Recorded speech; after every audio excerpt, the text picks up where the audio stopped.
या हैदराबाद जू में आज एक बाघ कदम राम के बाघ को उसके पुराने एनक्लोजर से लेके नए वाले एनक्लोजर में शिफ्ट किया गया।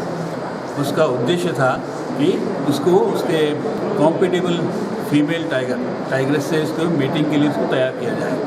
ये टेस्ट करने के लिए उसको शिफ्ट किया गया था क्योंकि पुराना जो एनक्लोजर था वो कंजेस्टेड हो जा रहा था, तो वहाँ पर इनको प्राइवेसी नहीं मिल रही थी।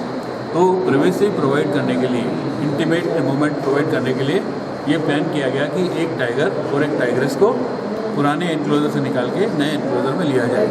तो इसी कार्यक्रम के तहत टाइगर को, कदम नाम के टाइगर को ओल्ड एनक्लोजर से लेके नए वाले एनक्लोजर में शिफ्ट किया गया है। करीब सुबह 11 बजे वो एनिमल उस एनक्लोजर में रहा था।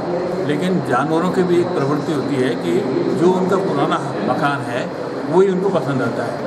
तो नए सराउंडिंग जाने के बाद में इनको लगा कि ये उनके लिए सूटेबल नहीं है, वो अनकम्फर्टेबल फील कर रहा होगा, तो वो अपने पुराने मकान की तरफ जाने की कोशिश कर रहा था। हालांकि सारे जू के वर्कर्स, जू के स्टाफ, ऑफिसर्स सब इसमें निगाह रखे हुए थे, लेकिन ये डे क्रॉल को जंप करके पुराने क्रॉल की तरफ चला गया।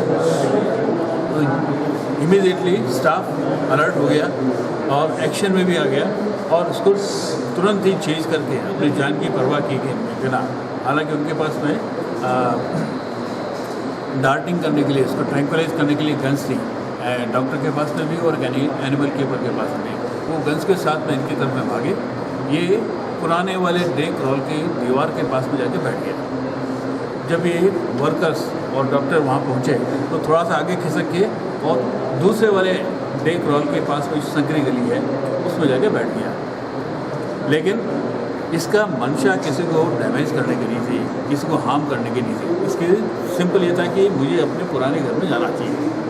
तो पुराने घर का जो रास्ता है इधर से बंद है, वो अंदर नहीं जा सकता था, तो ये भी घबराया होगा। तो हमारे डॉक्टर और एनिमल कीपर्स ने इसको ट्रैंक्विलाइज किया और विदिन 15-20 मिनट्स के अंदर इंसिडेंट होने के उसको लेके वापस पुराने घर में उसके एनिमल केज के अंदर में ले जाके छोड़ दिया। और 2-3 घंटे के बाद में उसको वापस होश आना भी शुरू हो गया। उसके बाद में उसको थोड़ा फीड भी दिया गया। Now this animal is healthy, इसको कोई प्रॉब्लम नहीं है। और इसकी वजह से, इस इंसिडेंट की वजह से जू के किसी वर्कर को, किसी स्टाफ को या किसी भी विजिटर को किसी किस्म के डरने की ज़रूरत नहीं है। इसने किसी को कोई नुकसान नहीं किया और ये कैप्टिव एनिमल्स हैं, इनको नुकसान करने की इनकी प्रवृत्ति भी नहीं होती है, तो इसलिए किसी को डरने की ज़रूरत नहीं है।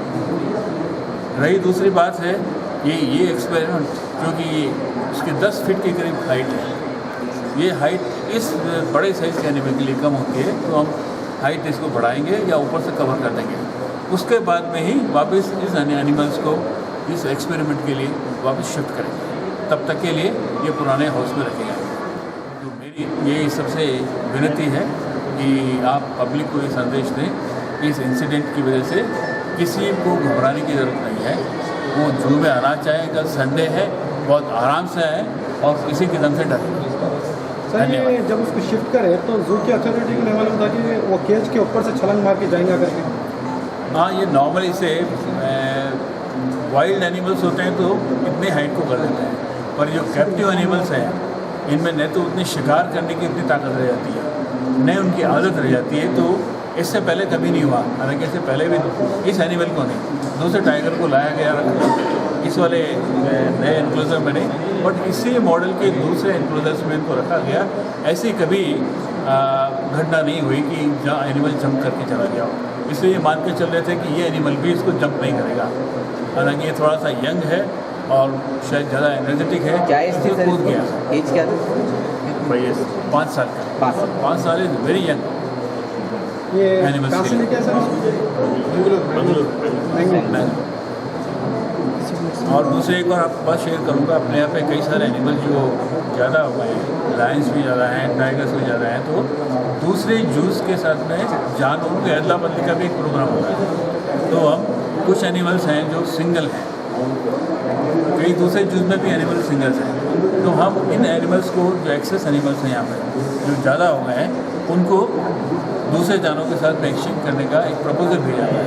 उसकी पद्धति ये होती है कि पहले इस जू के डायरेक्टर से, यहाँ के जू के डायरेक्टर बात करते हैं, फिर सेंट्रल जू अथॉरिटी के दोनों डायरेक्टर्स प्रपोजल भेजते हैं, तो सेंट्रल जू अथॉरिटी से परमिशन आने के बाद में ही अपने को दूसरे एनिमल्स मिलते हैं। तो ये वाली प्रक्रिया भी जारी है। ये भी सब जू मैनेजमेंट के कई सारे एक एस्पेक्ट हैं। एक पहलू ये भी है कि इनकी हेल्थ, इनकी खुराक सबको ध्यान में रखते हुए, और इनका पॉपुलेशन भी ज़्यादा नहीं करेंगे। पॉपुलेशन को भी मैनेज करना अपनी बहुत बड़ी रिस्पॉन्सिबिलिटी है, वो हम करते हैं।